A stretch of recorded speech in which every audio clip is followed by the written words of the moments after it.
hearing. Without objection, the vote will be 30 minutes in length. So ordered. Mr. President. The senator from Maine. Mr. President, we are in the midst of a crisis in our country, a crisis caused by the coronavirus.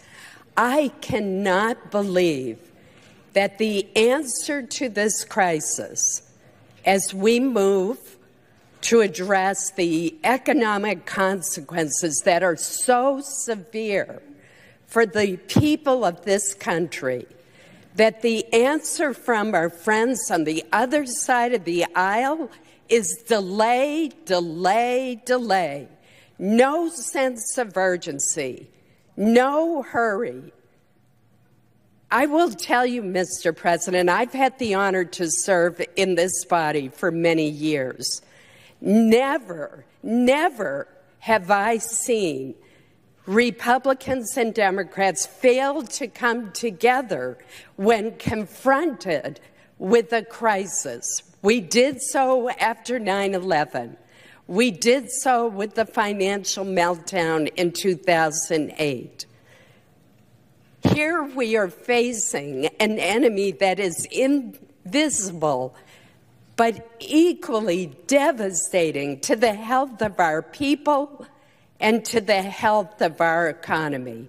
And yet, unbelievably, the Democratic leader objected to my even being able to speak this morning. Is that what we've come to? The Democratic leader objected to our convening at 9 o'clock this morning so that we could begin working in earnest. Is that what we've come to? The fact is we have been working on a bipartisan effort through task force with both Republicans and Democrats, making very good progress and putting together a comprehensive package, the third package that we have dealt with. This one is to address and prevent the economic devastation that is being caused by this virus. We don't have another day. We don't have another hour. We don't have another minute to delay acting. I have talked with businesses all over my state, small mom-and-pop businesses like a diner, a third-generation diner operated by the Simonis family in Lewiston, Maine. For the first time ever, they have had to close their doors. As Linda Simonis told me through tears yesterday, this is the first time ever we've been unemployed. Our son is unemployed. Our friends who have worked with us at this diner for years are unemployed. And we have a very good plan that we've worked in a bipartisan way. Marco Rubio and I on the Republican side, Ben Cardin and Jean Shaheen in very good faith on the Democratic side, that would help these small businesses and keep their employees paid, keep their employees getting paychecks. How can that possibly be controversial? How can any of us want to see millions of Americans lose their paychecks, their health insurance, their contributions to their retirement plans? We have a package that's part of this broader legislation. As the majority leader pointed out just yesterday, had we invoked cloture, that's not the end of the process. There still could have been 30 hours for us to refine this package. And keep in mind, every single one of these task forces have been bipartisan. Do we agree on everything? Of course not. But surely, in this time of extreme crisis for our country, when people are getting sick, when people are dying from the coronavirus, when we are facing unemployment rates which could go as high as 20%, according to the Treasury Secretary.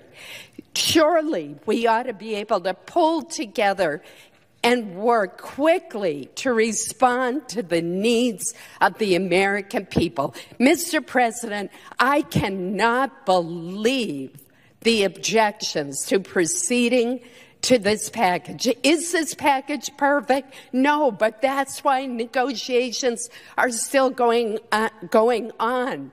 But don't we want to act quickly to provide relief to the American workers?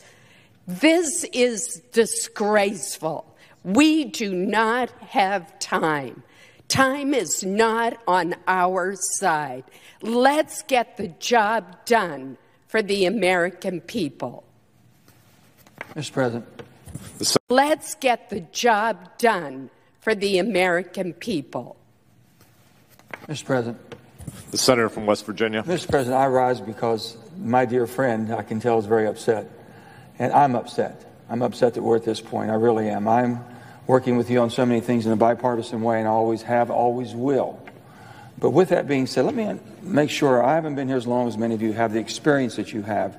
But the way I understand it, voting for cloture takes a 60-vote threshold, except for the judges, which basically the previous leader, Harry Reid, Senator Reid from Nevada, changed. I was opposed to that. We're in a situation now to where if you vote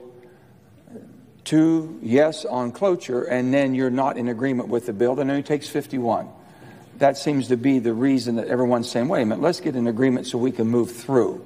That's what I have always heard. That's the way I understand it. So they're afraid, basically, if you vote for cloture, even though it's not the things you're wanting or haven't been negotiated out, then you vote for a 51, even with the 30 hours of curing, and then it goes from there. Then we're back to where we have not had any negotiation because the majority has the control at 51. That's what I think the fear is here. The problem that we have in West Virginia right now, you can throw all the money at Wall Street you want to. You can continue to put trillions upon trillions. People are afraid to leave their home. They're afraid because they're afraid of the health care. I've got workers who don't have masks. I've got health care workers that don't have gowns. I've got hospitals that won't be open in another 60 days because they have no cash flow. And it looks like we're worried more about the economy than we are the health care and the well-being of the people of America. Yes, sir. Majority Leader. My question is, does the senator understand that even if cloture were invoked, there's still 30 more hours? We know that, the 30 hours, I said so that. In what way, I would ask my friend from West Virginia, would your side be disadvantaged by that? The American people are waiting for us to act today. Yeah, Senator from West Virginia. She's laid it out very clearly, as she always does. We don't have time for this. We don't have time for it. Let me ask you a question. On the 30 hours. My question. In what way would the Democratic minority be because you, the majority, you have... Senator from West Virginia. Senator from West Virginia has the floor. Yeah. Sir, no, anything I'm saying, 30 hours to 30 days, as long as you have the majority, 51 votes rule. So the final vote's going to be on passage, whether you have to negotiate or not with us. The majority leader. We'd have to, if my friend Medea, we'd have to get cloture again once we got on the bill. In other words, this is cloture on the motion to proceed to the bill. Let me explain it to my good friend from West Virginia. Here's the way it works, colleagues. We have been fiddling around, as the senator from Maine pointed out, Mr. President, for 24 hours. Senator from West Virginia has the floor.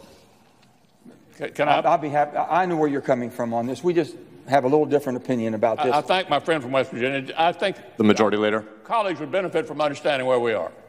We've been fiddling around for 2 days on the motion to proceed. Yeah. If, my friend, if that were invoked, there's still 30 more hours post-cloture on the motion to proceed. Once you get on the bill, you have to go through it again. So there's no way in which... The senator from West Virginia. We should be able to get a deal that we can move forward in unanimous consent. We really should. That's what I'm hoping for, and I think we can do it. Let me go back and say where I'm coming from.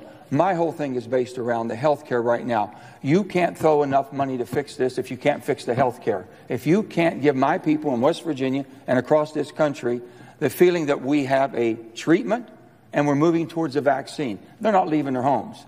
My restaurants aren't going to open up. So the most important thing, how do we take care against the workers that have lost their jobs, no fault of their own? Businesses have closed, same in my state as your state, no fault of their own. That's the package we had to get out. We have $160 billion moving right now. Moving right now. So I'm saying this, it looks like things are weighted towards the Wall Street corporation side. True or false? We're not in the front line, not one of the big four. Many of us, 100 of us, are not there negotiating at the table. Our staffs are all having input. We're working on that, but sitting there making the final decisions.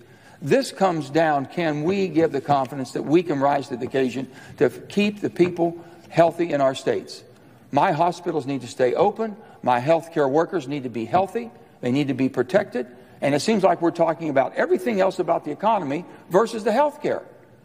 That doesn't make any sense to me whatsoever. The people that aren't getting a check right now, we can get a check to them. We should. But it seems like we're more focused on the big corporations and the health care of Wall Street than we are the health care of the people in rural America and Main Street. That's the problem that I've had on this, and that's the problem that we've been talking about. So we want to fix this. I'm not talking about all the regulations you're talking about. I don't know anything about that. I will find out if it's buried in the bill. And it's not what I would approve either right now. We don't need it. But if you're giving all the preferences to the large corporations that can shield and hide and do buybacks and everything else, don't you think the American worker ought to get something or be protected some way? I think that's really what it's like. And that's what we're talking about. Mr. Senator from Thank you. I Tennessee. yield the floor. Senator from Tennessee.